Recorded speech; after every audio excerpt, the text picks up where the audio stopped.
Chapter 74. Basics about God's nature. Say I.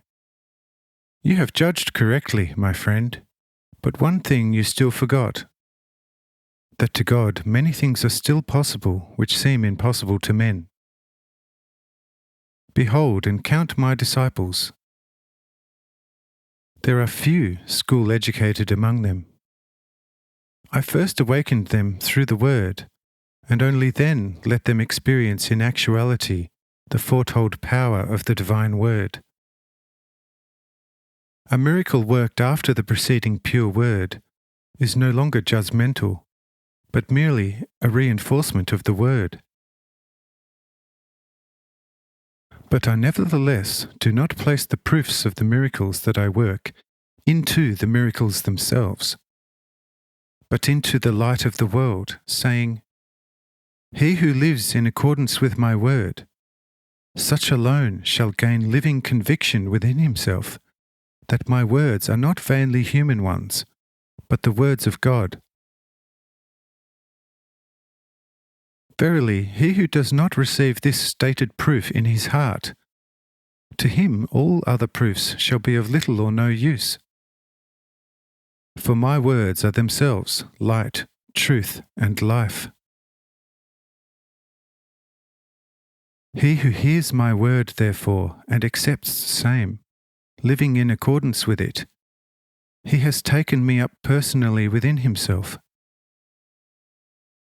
He who receives me also receives him who sent me into the world, and who nevertheless is completely one with me.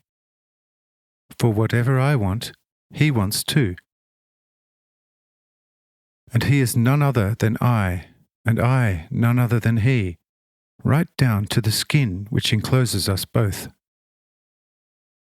In whomsoever, as in myself, love and wisdom reside in the heart, is like me, and like he who sent me into this world to heal and make blissful all who will believe on the Son of Man. Do you all comprehend this? Say many, Yes, Lord. But some say, This is for the first time a difficult doctrine, and we can hardly grasp its meaning. How can you and your word be one and the same? Say I. If you are not able to grasp what shines as brightly before you as the midday sun, how shall you grasp greater things? If you don't understand the terrestrial, how shall you grasp heavenly things? What and who is the Father? Behold and understand. The eternal love in God is the Father. What and who is the Son?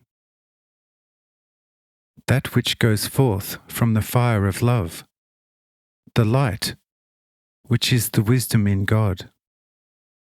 And as love and wisdom are one, thus also Father and Son are one. Where is there one among you who does not have some sort of love, and hence some corresponding degree of intellect? Is he on that account of a twofold nature? Or if a lamp is burning with a bright flame, that surely is a fire, must he go about lighting flames all over in order to see within the same room?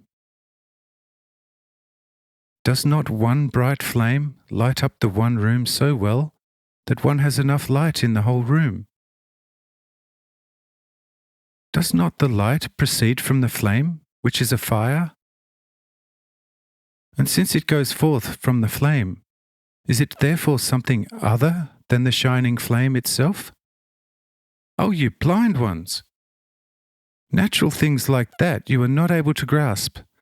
How then will you understand the celestial? Wherefore, let him who is offended in me go home, and do and believe whatever seems right to him. For everyone shall once live in accordance with his belief, and the deeds which he shall carry out in accordance with his belief out of his love shall be his judges. For I shall not judge anyone, but each man's judge shall be his love, in accordance with the word that I have now spoken to you. Following this explanation, those who previously had not understood my talk come forward asking me whether they can stay, because they started to see the light, and they would spare no effort in trying to understand my word more clearly than had been the case before. And I say, surely I never removed you, but only advised everybody who would be offended in me to rather leave for their own sake than continue to be offended. Since I have therefore not removed you, why should you not be allowed to stay? Stay if your hearts are anger-free. With this advice, they moved back, reassured.